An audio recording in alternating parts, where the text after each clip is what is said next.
Hey kiddos, here for chapter 7 of Eagle Song. This one's titled A Falling Eagle, and this is a pretty long one. It's one of the longer chapters in the book, so if you are going to listen, totally fine, obviously, but it is going to be a little bit. So this is going to be one of the longer videos, but you can pause it at any time, come back, or if you see it's just taking too long and you don't want to listen, you can always just read the pages, okay? Here we go. Chapter 7, A Falling Eagle. It wasn't a good dream. Danny sat up in bed, shaking his head to clear it away. The green numbers of the clock said it was only 6:05 in the morning. The dream had left tears in his eyes. Danny felt like getting up and climbing into bed with his mother, even though he was much too old to do that. He kept seeing the dream. In it, a beautiful eagle sat on top of a pine tree, watching over the peaceful land below it. Suddenly, something came spinning out of the sky toward the eagle. Danny could see that it was going to hit the eagle and knock it out of the tree. He tried to shout warning, but no words would come out of his mouth. This is the picture for this one. He got up and looked out the window. There was dirty snow on the streets. The wind and snow had swept in the night before. It was too early in the year for snow like this, but it had come anyway. A few cars were moving slowly on the snowy street. It looked cold out there. It was even colder than it looked. As Danny and his mother walked to church, the wind whipped at their coats. In the stories his father told him, the winter wind was an old man with long, skinny fingers. Danny shivered at the feel of those cold fingers touching his skin. By the time church ended, the sun had come out and the wind was gone. His father would be at work now. Danny looked up at the tops of the tallest buildings.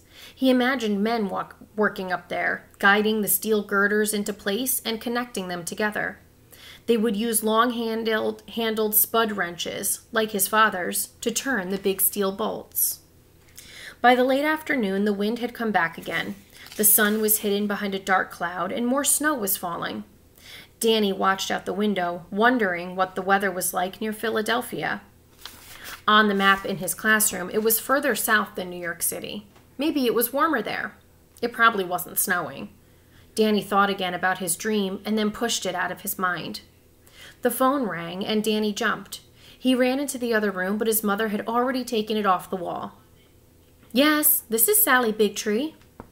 Danny stopped in front of his mother. Someone was talking on the other end. The voice sounded like the buzzing of a fly. His mother's forehead was creased with worry lines as she listened, and her eyes were shut. "What happened?" his mother said. The fly buzzed again at the other end of the line.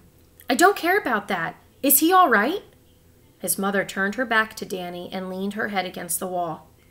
Again, the fly buzzed as Danny tried to understand what was being said. He knew what the call was about. He felt like a fist had been shoved into his stomach. His mother hung up the phone. She turned back to him. "There's been an accident," she said. "Your father was hurt, and we're going to him. Now," she paused. "I'll pack some clothes and your toothbrush for you. You get your coat." Danny held his mother's hand as they sat in the subway car. He kept on holding it as they climbed onto the bus at the Port Authority terminal.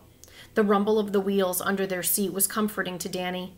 It reminded him of the trip they'd made a month ago up north to go back home to the res and visit his grandparents on Cornwall Island in the middle of the St. Lawrence River.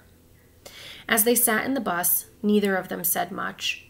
Every ironworker's family knew that accidents could happen, but Danny had never believed his father could get hurt. He still couldn't believe it.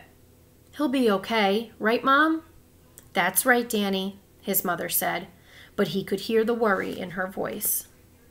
His mother had thrown some food for them into a paper bag. An orange, 2 apples, some packages of crackers with cheese on them, a box of Oreo cookies.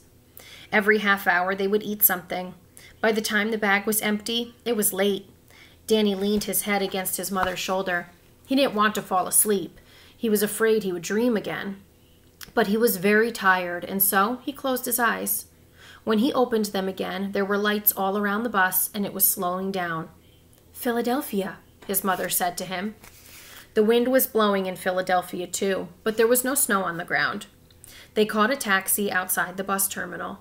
Danny was still tired, and his eyes kept closing as he sat in the taxi. It didn't seem to take them long to reach the hospital.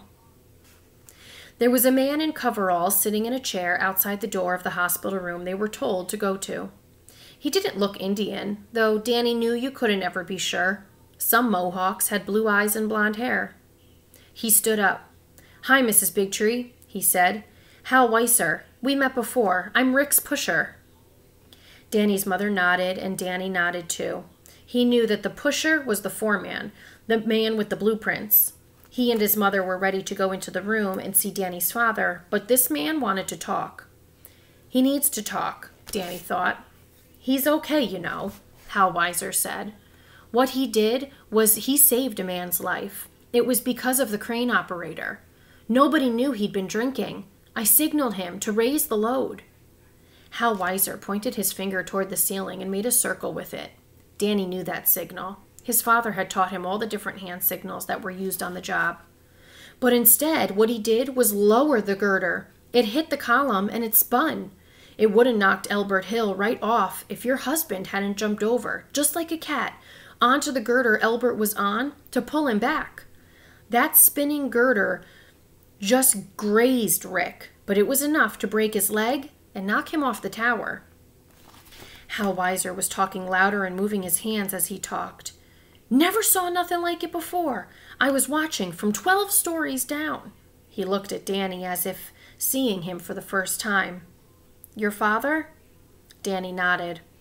"Your father, I thought he was a goner, but he spread his arms out like they was wings and grabbed the beam 10 foot below him as he was falling. That's when he broke his ribs. But he still hung on there until the men on the bolting crew could grab his belt and pull him in." Hal Weiser paused. "He's mad at me because I called you. Did I do the wrong thing?" Danny's mother took Hal Weiser by the hand and then kissed him on the cheek. "You did the right thing," she said. Hal Weiser's face got as red as a spotlight. "He was awake the last time I looked in. Now you're here, I guess I'll go back to the motel." Richard Bigtree's face was pale. The white sheets in the hospital gown made it look paler still. He opened his eyes as they came in and he smiled. He looked better when he smiled. "I didn't want them to tell you right away," he said. "I didn't want you to worry. It's just a busted leg and 3 cracked ribs." "We're not worried," Danny's mother said. "We're here." She leaned over and kissed Danny's father and hugged him. "Now I got 4 cracked ribs," Danny's father said, and all 3 of them laughed. While Danny's mother went to get coffee for them from the machine down the hall, Danny sat with his father. "Dad," he said, "I had a dream last night.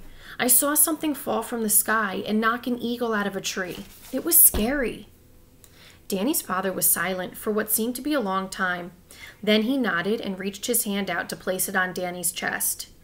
"Danny," he said, "dreams are important things. You should always listen to them, but don't let them scare you, okay?" "Okay, Dad." "Looks like I'll be home for a while. Maybe I'll put that degree I got from Potsdam College to work and do some substitute teaching. Doesn't pay like ironwork does, but you don't get your ribs broke when you fall off a desk." Danny laughed, but it was a short laugh. His father's joke had made him remember school. Danny's father looked closely at him. "What happened to your nose and lip?" "Basketball." "I didn't know you played." "I don't. Tyrone hit me in the face with a basketball." Danny hadn't meant to cry, but there were tears in his eyes now. Danny's father nodded. "Things didn't get better right away after I visited the school, eh?" "No." "It's hard to believe in peace, Danny. There's a lot of danger in the world. Things happen when you don't expect them. There's so many people who will tell you that it doesn't make any sense to believe in peace. But it takes a lot more courage to make a friend sometimes than it does to make an enemy. Having friends is a risky thing, you might say." "Elbert Hill is your friend, isn't he?" Danny's father chuckled. "You could say that. He's gotten me in trouble more than once, though. I ever tell you how we tipped over his grandmother's outhouse when we were kids? When his grandmother asked at dinner about who did it, we confessed. His grandmother had told us about how when George Washington was a little boy, he cut down his father's cherry tree. And when George confessed, he didn't get punished. Because he told the truth. You know that story, don't you? Danny nodded. Danny's father chuckled again and pressed his hand to his side.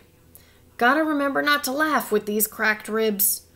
So, when Elbert and I confessed, we figured we would be home free. But Elbert's grandmother grabbed him and started swinging him on the butt with her cane. Elbert hollered out, When George Washington confessed that he cut down his father's cherry tree, his father didn't whomp him. And Elbert's grandma, she hollered, George Washington's father was not in that cherry tree when it got cut down. Danny shook his head and then began to laugh. Cracked ribs and all, his father laughed with him. Everything was going to be okay after all. All right. Chapter 8 is next, and it is the last chapter of our book. You have your Chapter 7 questions. Go ahead and answer them. See you later.